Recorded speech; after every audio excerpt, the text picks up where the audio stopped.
Muito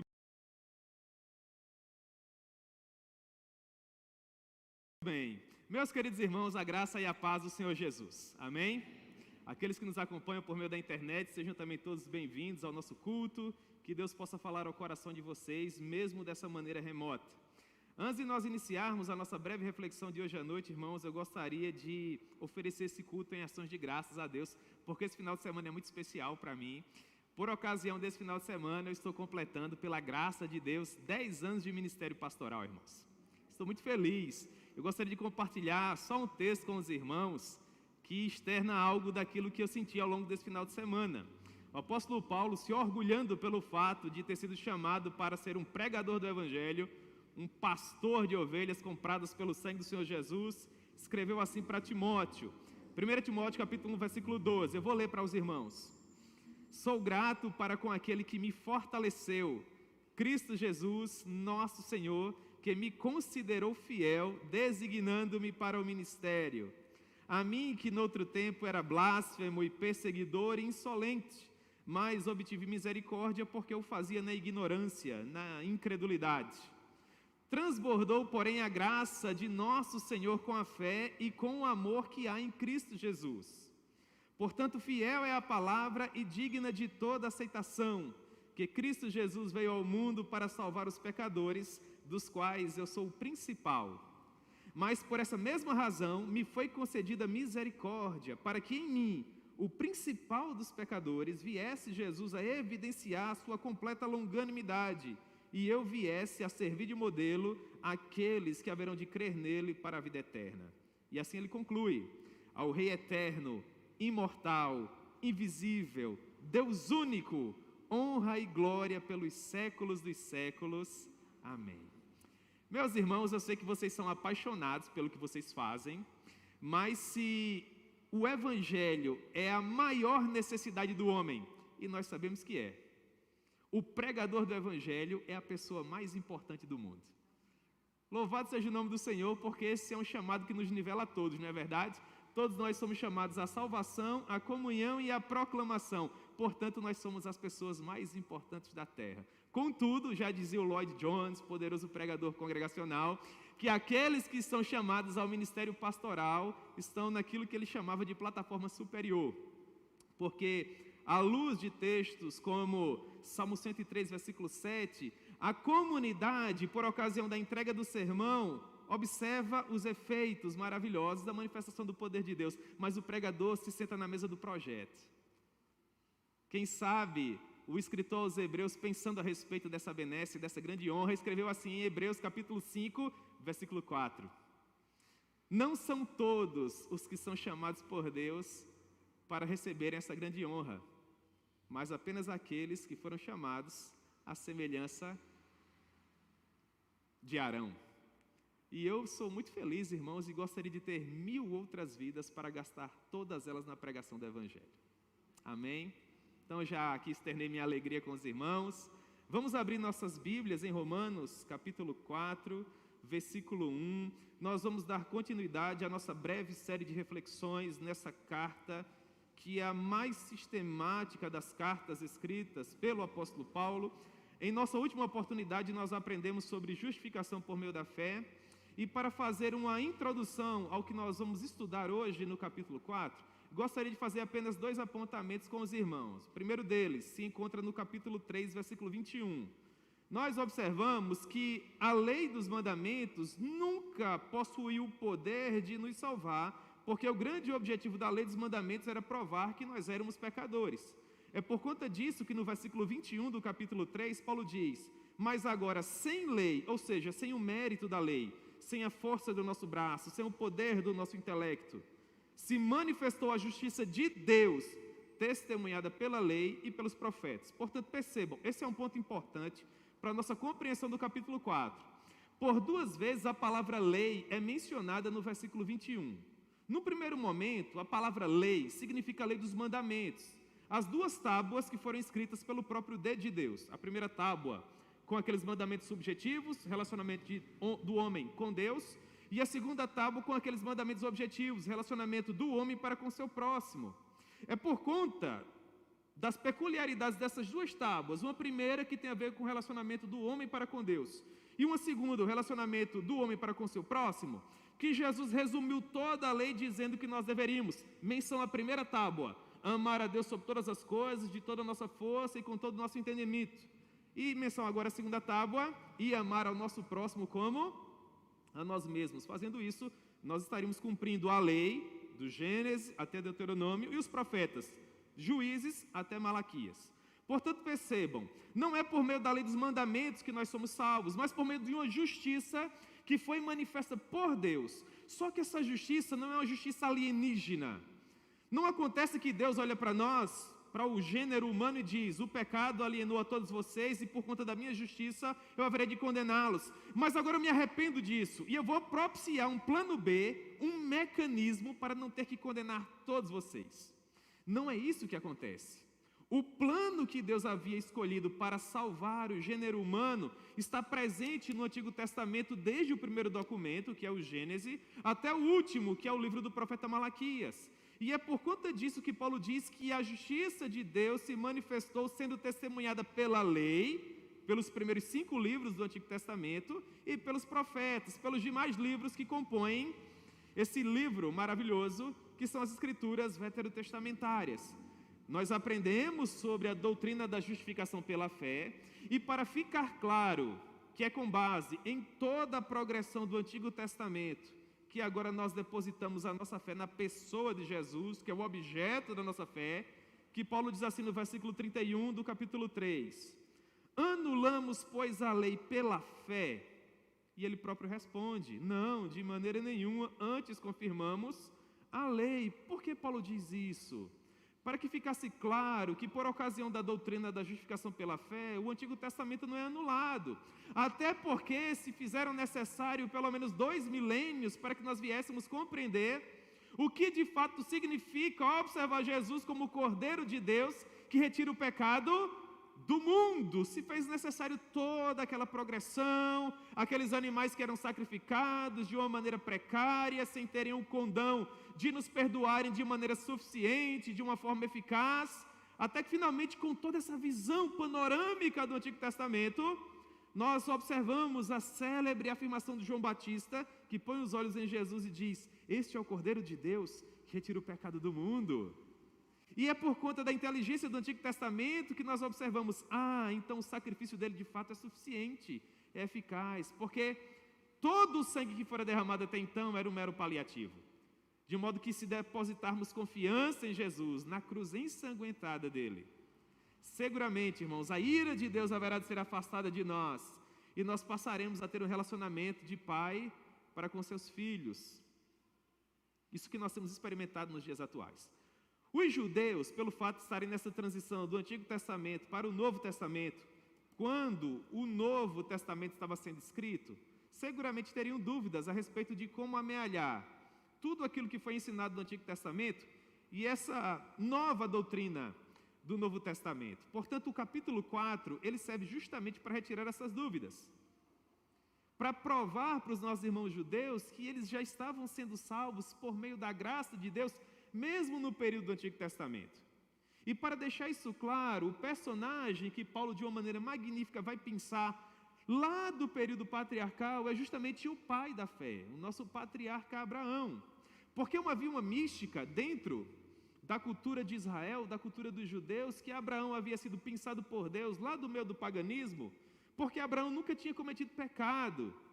E para privilegiar, portanto, essa postura santa, entre aspas, enorme de Abraão, é que Deus foi lá e o retirou da sua terra e da sua parentela e o transportou para um local onde Deus posteriormente haveria de lhe revelar, a terra de Canaã, a terra que mana leite e mel, e os judeus se confiavam nisso, de que eles eram especiais em detrimento dos demais povos, das demais etnias, porque eles descendiam de um homem que não havia pecado. Então Paulo vai dizer que eles estavam equivocados, que Abraão era tão pecador assim como eu e como vocês que me ouvem hoje à noite, e que foi justamente por meio da graça que Abraão, sem fazer absolutamente nada para merecer, foi ali pensado por Deus. Deus poderia ter escolhido quem ele quisesse, ele escolheu Abraão. E por que ele fez isso? Por meio da graça, por meio do seu favor imerecido. E a partir de Abraão, ele suscitou essa multidão de pessoas que estarão na glória, tão numerosos quanto as estrelas que povoam as galáxias e os grãos de areia que perfazem as praias dos mares. E é isso que nós vamos aprender rapidamente no capítulo 4. Mas todos nós agora estamos no contexto. Amém, irmãos? Vocês compreenderam? Muito bem.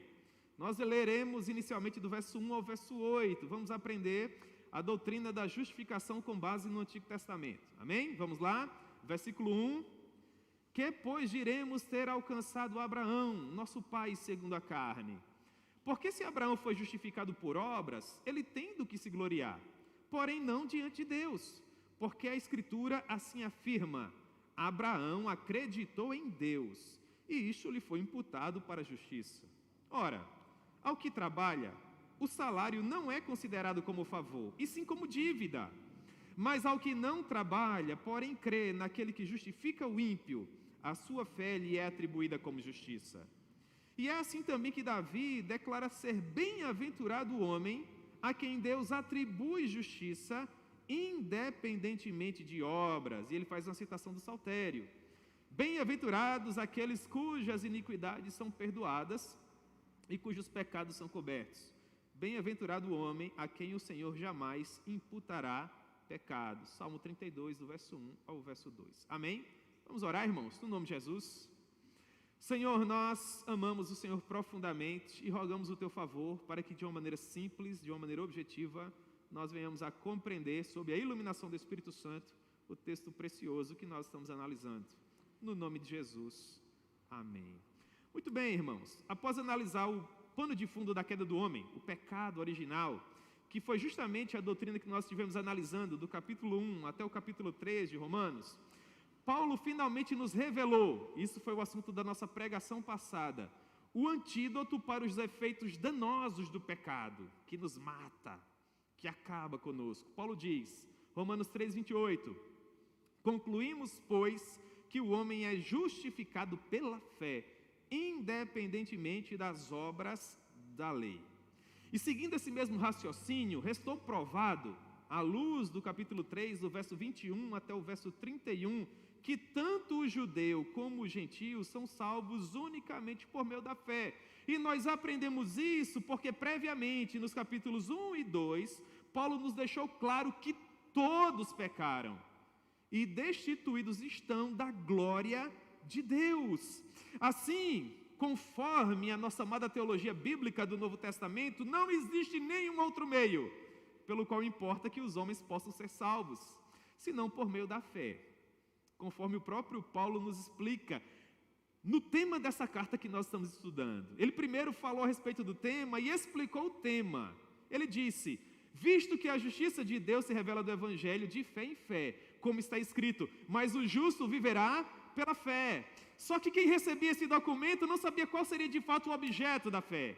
Então ele gasta 3 capítulos falando a respeito da doença e depois traz o remédio, que é o sangue vertido por Jesus na cruz do Calvário. E quando ele subentende que as pessoas compreenderam a doutrina de como o pecado nos adoece, de como Cristo nos cura, tão somente por meio da fé, sem que nós viéssemos a fazer nada para merecer ou para contribuir com a salvação, é que ele diz, concluímos, pois, que o homem é justificado por meio da fé. Irmãos, nós não podemos ter dúvidas quanto a essa doutrina, porque ela é quem vai nos levar para o céu. Não é possível que depois de tanto tempo estudando documentos preciosos como esse, se alguém vier a lhe perguntar por que é que você vai para o céu, que você venha responder que você é gente boa, que você promete e cumpre, compra e paga, que você é bom marido ou boa esposa, ou educa bem os seus filhos. Não, meu irmão! Você já nasce pecador. Quando a célula masculina se une à feminina no momento da anidação e ali surge um novo ser humano, ali nós temos um pecador.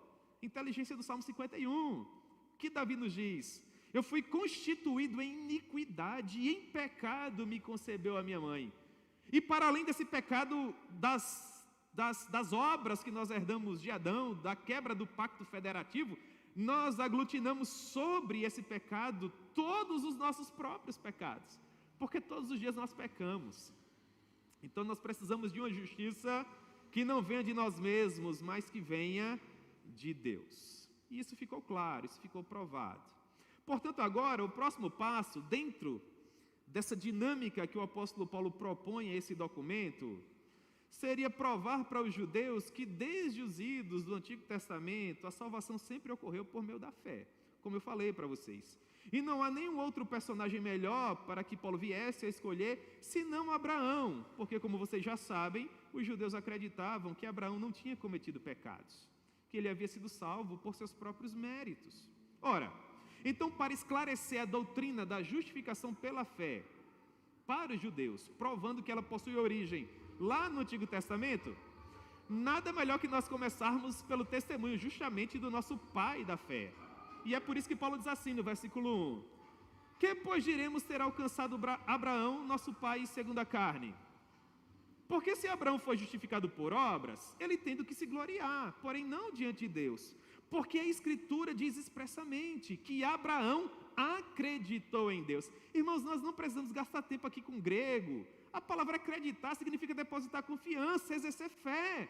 Abraão acreditou em Deus, e isto lhe foi imputado. Vocês são doutores nessa palavra, imputação. O que significa? Imputar a justiça significa olhar para alguém que ainda é pecador, que alguém que ainda está militando em erro e dizer: eu perdoo você. Eu perdoo você por uma justiça que não provém de você, mas porque uma terceira pessoa depositou a sua dívida na minha conta, e agora o seu saldo se encontra positivo. Isso é imputar justiça. E é por isso que o Martinho Lutero dizia que nós éramos santos e pecadores ao mesmo tempo, porque é o tempo em que somos pecadores. E o pastor tem pregado em 1 João, e 1 João prova que se nós dissermos que não temos pecado, nós somos mentirosos. E a verdade do Evangelho ainda não nos iluminou. É verdade, nós pecamos, mas porque nós temos um relacionamento vívido e genuíno com Deus? Porque o mérito de Cristo na cruz do Calvário foi de uma maneira tão surpreendentemente suficiente e eficaz que pagou toda a dívida que nós tínhamos. Não apenas pelos pecados que nós anteriormente havíamos cometido, mas os pecados que nós estamos cometendo e até daqueles que um dia nós haveremos de cometer. Sacrifício perfeito e eficaz. Portanto, a justiça de Deus foi imputada a Abraão, assim como foi imputada a mim. Da forma como também foi imputada a você. Deus considerou Abraão justo. Deus o declarou justo. E a partir de então se iniciou um relacionamento. Os versos iniciais do capítulo 4, que nós estamos aqui estudando, funcionam como espécie de eco do capítulo 3, versículos 27 e 28. O capítulo 3, versículo 27 nos diz assim: onde é que fica o orgulho do homem, se ele não faz absolutamente nada para cooperar com a sua própria salvação? Ora, se o homem não faz nada para cooperar com a salvação, o orgulho do homem é de todo excluído. Por que lei das obras? Paulo era um escritor brilhante, se bem que ele estava sendo inspirado pelo Espírito Santo. Claro que não é pela lei das obras, se nós não fizemos ou não realizamos absolutamente nada.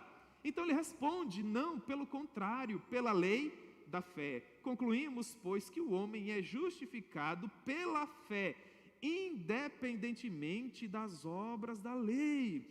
Portanto, o velho apóstolo aos gentios nos ilustra de uma maneira muito clara que se nós cooperarmos com Deus de alguma forma, então nós temos motivo de nos orgulhar. Mas se nós não cooperamos, nós temos que, na verdade, engolir o nosso orgulho, dobrar os nossos joelhos e reconhecer que apenas Jesus é Senhor.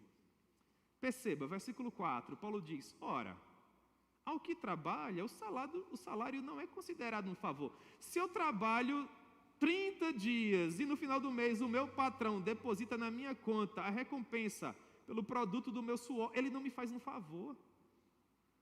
Porque nesse contexto o salário é uma dívida. Eu trabalhei por isso. Mas se eu não trabalho, e é justamente o que acontece na salvação, Jonas 2,9, a salvação pertence a Deus. Se nós não cooperamos com a salvação, nós não temos mérito, nós não temos do que nos orgulhar, porque Deus, prestem atenção nisso, não nos deve absolutamente nada. Lutero estudava Romanos capítulo 4 e dizia: servir a um Deus assim é viver de joelhos. Deus não nos deve absolutamente nada, irmãos. Por isso, versículo 5 do capítulo 4, Ao que não trabalha, porém crê naquele que justifica o ímpio, a sua fé lhe é atribuída como justiça. Nós não merecemos aquilo que foi depositado na nossa conta. Foi depositado por meio da graça. E isso é sensacional, porque não existe absolutamente nada sobre a face da terra que nós pudéssemos fazer para recebermos de Deus como recompensa o seu amor. Gaste 2 ou 3 segundos da sua vida preciosa procurando responder a seguinte indagação: o que é que você tem e que Deus não tenha? Imagine as portas do céu cerradas, fechadas, e Deus se encontra assentado sobre seu alto e sublime trono, e de repente você chega às portas da Jerusalém celestial, e Deus pergunta a você: o que você tem a me oferecer para que eu abra a porta da minha casa e compartilhe a minha casa com você por toda a eternidade? O que você ofereceria, pecador? A sua casa bacana no bairro do Presidente Médici, ou seu carro do ano? Você acha que isso agradaria de uma maneira tamanha ao coração de Deus, de modo que Ele viesse abrir a porta da casa dele, para você morar com Ele por toda a eternidade, desfrutando da sua benesse, dessa glória indizível? Mas é óbvio que não. Nós estávamos completamente perdidos, irmãos. Só nos restava a certeza absoluta, inafastável, de que a santa e justa ira de Deus seria descarregada sobre nós. E é por isso que Davi exulta de uma maneira tão preciosa quando ele pensa sobre a benesse, a maravilha do perdão de Deus. A partir do versículo 6, ele diz assim: e é assim que também Davi declara ser mais que feliz o homem a quem Deus atribui, a quem Deus imputa, a quem Deus deposita justiça, independentemente das obras da lei. E ele faz uma citação do Saltério: bem-aventurados aqueles cujas iniquidades são perdoadas e cujos pecados são cobertos. Essa ideia de cobrir os pecados aponta para Romanos capítulo 3. Vocês são doutores na doutrina da propiciação. Vocês lembram, no versículo 25, a quem Deus propôs no seu sangue. O propiciatório era a tampa da Arca da Aliança. Vocês lembram dos 2 querubins com as asas voltadas um para o outro? Por baixo daquela tampa haviam as tábuas da lei que foram ali depositadas, o bordão de Arão e um pouco do maná. Portanto, no momento em que uma vez por ano, por ocasião da grande expiação, o sumo sacerdote derramava o sangue daquele cordeiro, daquele bode expiatório sobre o propiciatório, o símbolo é de que o sangue cobria a lei. Os irmãos conseguem ver isso? É o que Davi está dizendo aqui: bem-aventurado é o homem a quem Deus cobre os seus pecados. E os nossos pecados são cobertos, irmãos, com folhas de... Eram folhas de quê que Adão se cobriu? Qual é o nome daquela árvore? Ninguém lembra também, né? Com folhas de figueira. Eu estou surpreso que eu lembrei, a pior memória é a minha. É claro que não.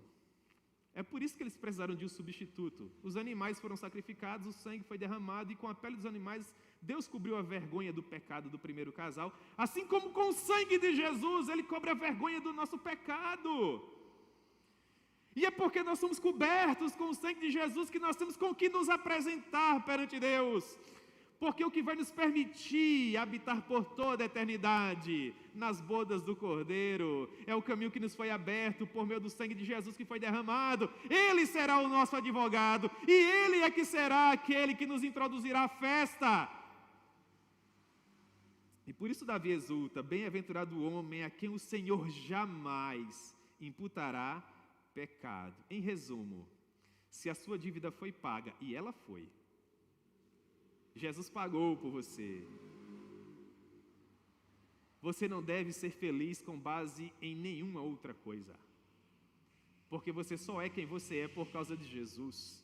Por isso Paulo, que foi o maior teólogo de todos os tempos, o homem que Deus usou para escrever 50% da nossa Bíblia do Novo Testamento, vai dizer assim: eu jamais haveria de me gloriar na minha fama, ou nas viagens missionárias, nas igrejas que plantei, nas pessoas que ajudei Deus a salvar por meio do poder do Espírito Santo. Absolutamente. Paulo diz: longe de mim esteja gloriar-me em qualquer outra coisa, senão na cruz do Senhor Jesus. Paulo se alegrava na cruz. Portanto, irmãos, feliz é o homem a quem o Senhor perdoou a sua dívida. Feliz é o homem que tem paz com Deus.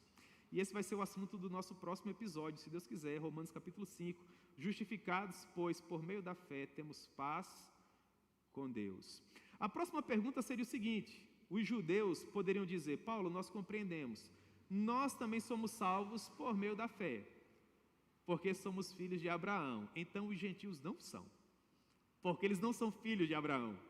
Vocês percebem como Paulo vai construindo o argumento? Esse interlocutor imaginário que faz essas perguntas retóricas serve justamente para tirar as nossas dúvidas, porque essas dúvidas também seriam nossas.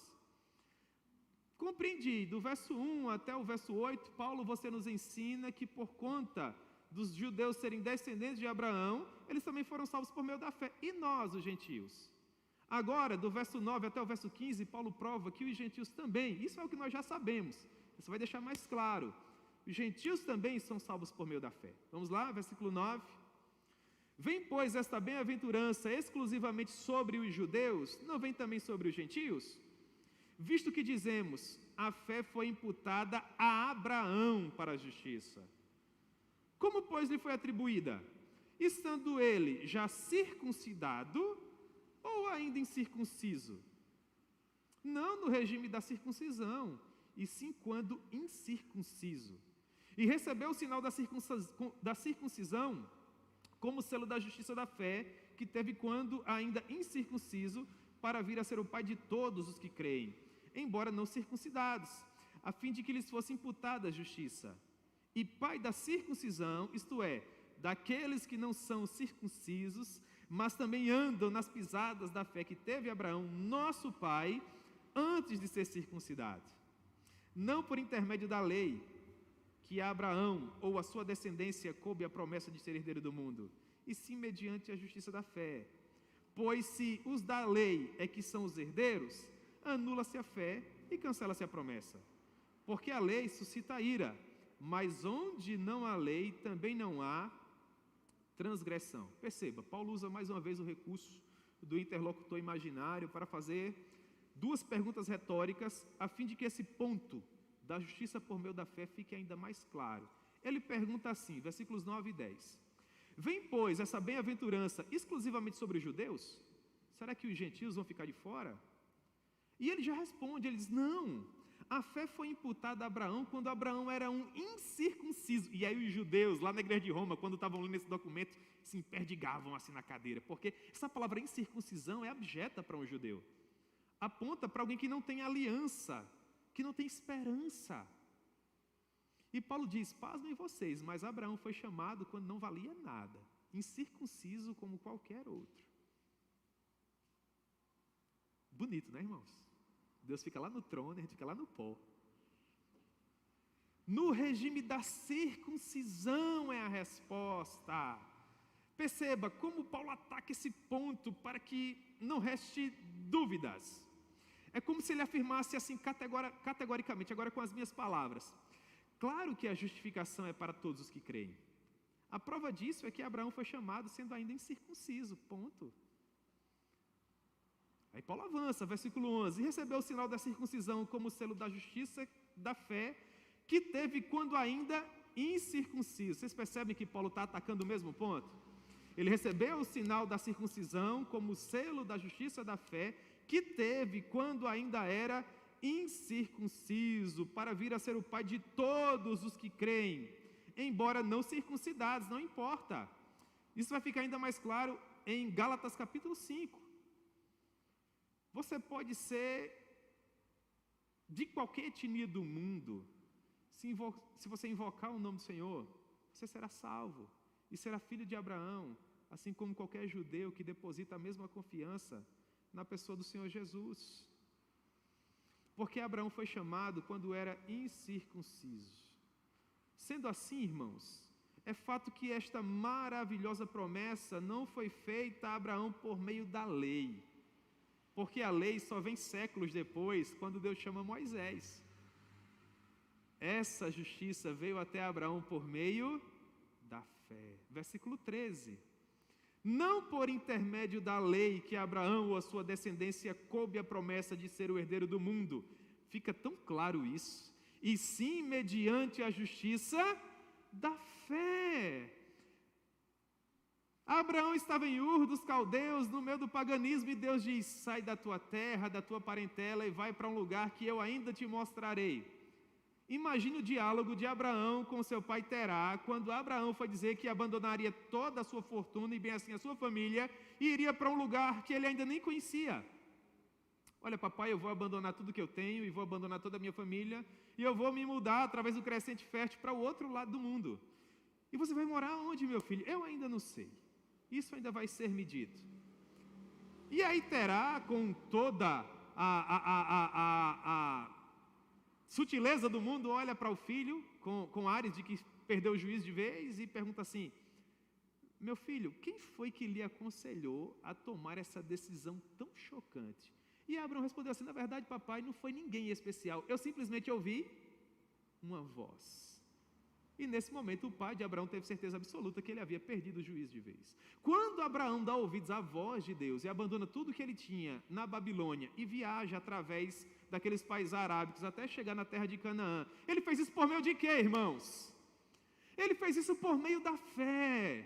Só que os nossos queridos judeus ortodoxos não tinham toda a revelação assim como nós temos hoje, para colocar todos os pingos nos is, mas agora nós temos. Portanto, resta provado que se os da lei é que são os herdeiros, anula-se a promessa. E em último caso, ninguém vai ser salvo, porque por meio da lei ninguém vai se salvar. Então, meus queridos irmãos judeus, engulam seus orgulhos, porque no céu vai ter muito espaço para gentios também. Porque tanto vocês, que são filhos biológicos de Abraão, descendentes de sangue dele, como nós, que fomos espalhados por todo mundo por conta do pecado, todos somos filhos espirituais de Abraão e estaremos na glória pelo mérito do nosso Senhor Jesus Cristo. Entenderam, irmãos? Mas em último caso, para que serviu a lei? Só repetindo, vocês já sabem, a lei serviu para provar que nós somos o quê? Pecadores. Aquilo que foi preceituado na lei era tão elevado, mas tão elevado que, sabe quantas vezes nós cumpriríamos toda a lei? Nunca, porque bastava um único pecado, e nós seríamos réus de uma condenação eterna. Enfim, porção final do capítulo 4, nós somos justificados por meio da fé. Versículo 16, vamos lá? Essa é a razão porque provém da fé, todo mundo agora já entendeu.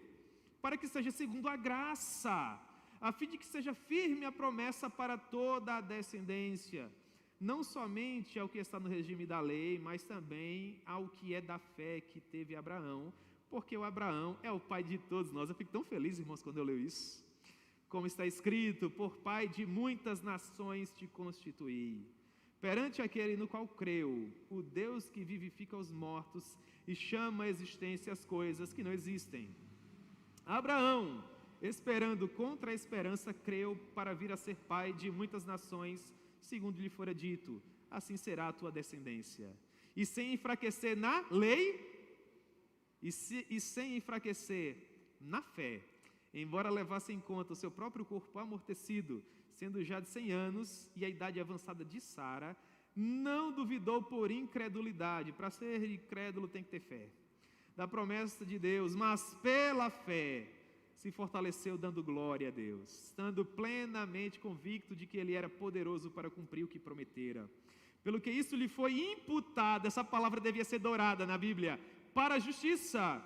E não somente por causa dele, está escrito que lhe foi levado em conta, versículo 24, agora diz respeito a vocês, mas também por nossa causa, posto que a nós igualmente nos será, mais uma vez a palavra dourada, imputado, a saber, a nós que cremos naquele que ressuscitou dentre os mortos, a Jesus, nosso Senhor, o qual foi entregue por nossas transgressões. Entregue é para pagar o preço, para pagar a dívida, e ressuscitou por causa da nossa justificação. Muito bem, a terceira parte do capítulo 4 inicia justamente com a defesa da tese da justificação por meio da fé. Paulo continua escrevendo de uma maneira magnífica, mas nós levamos em consideração que ele estava sendo inspirado pelo Espírito Santo, né, irmãos? Então ele diz assim no versículo 16: essa é a razão, ou esse é o motivo pelo qual provém da fé. Por que tem que provir da fé? Ora, para que seja segundo a graça, para que seja um favor imerecido, para que Deus seja Deus e nós sejamos esses miseráveis que somos, para que toda a glória seja devida apenas a Ele. Vocês não merecem glória de maneira nenhuma, porque vocês não fizeram absolutamente nada. É por isso que tem que ser por meio da fé, para que seja segundo a graça, a fim de que seja firme a promessa para toda a descendência. Ora, dentro dessa ideia de toda a descendência, quem está contido? Judeus ou gentios? Aí Paulo diz, não somente aos judeus, leia-se, ao que está no regime da lei, mas também ao que é da fé que teve Abraão, leia-se, os gentios, os incircuncisos, porque Abraão foi chamado sendo um incircunciso, sendo um mero gentio, e é por isso que Paulo diz que Abraão é o pai de todos nós. Como está escrito, olha, a promessa não era para os judeus, a promessa era para toda a descendência, porque por pai de muitas nações te constituí, perante aquele no qual creu. Quem? Abraão acreditou em quem? Em Deus, que vivifica os mortos e chama à existência as coisas que não existem. Ora, nesses versos tão preciosos, Paulo demonstra claramente que o desejo de Deus sempre foi estender o sacrifício vicário de Cristo, o sacrifício substitutivo de Cristo, para todos os povos da terra. É por isso que Abraão é o pai de todos. E mais uma vez, Paulo reitera que isso só foi possível por meio da fé. Versículo 18, Abraão, esperando contra a esperança, creu, depositou fé, para vir a ser pai de muitas nações, segundo lhe fora dito, assim será a tua descendência. Agora, quando essa promessa foi feita a Abraão, Abraão tinha quantos anos, irmãos? 100, com 100 anos, convenhamos, ninguém consegue aqui mais ser papai. Mas Abraão acreditou que Deus tinha poder suficiente para cumprir a promessa, mesmo ele tendo 100 anos e Sara tendo lá a casa dos 90 anos. E sem enfraquecer essa palavra é preciosa, sem enfraquecer na fé, acreditou que Deus era fiel para cumprir. Aí agora a gente olha para os judeus e perguntamos assim, vocês são descendentes de Abraão, porque com 100 anos Abraão tinha condições de ser pai de vocês. Sim ou não? Eles têm que baixar a cabeça e dizer, não, foi sobrenatural, foi um milagre, assim como a nossa salvação também é sobrenatural, não vem de nós, vem de Deus, irmãos. O Espírito Santo é brilhante, não é? Fica imaginando Paulo escrevendo isso daqui, é precioso demais, é muito bonito. Portanto, esteja você plenamente convicto que você faz parte da família de Deus, porque pela fé você é filho dele.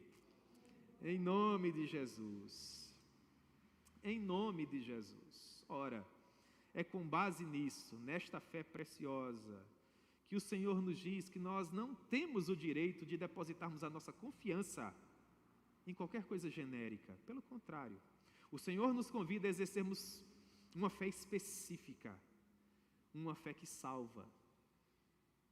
A nossa fé tem que ser especificamente depositada em quem, irmãos?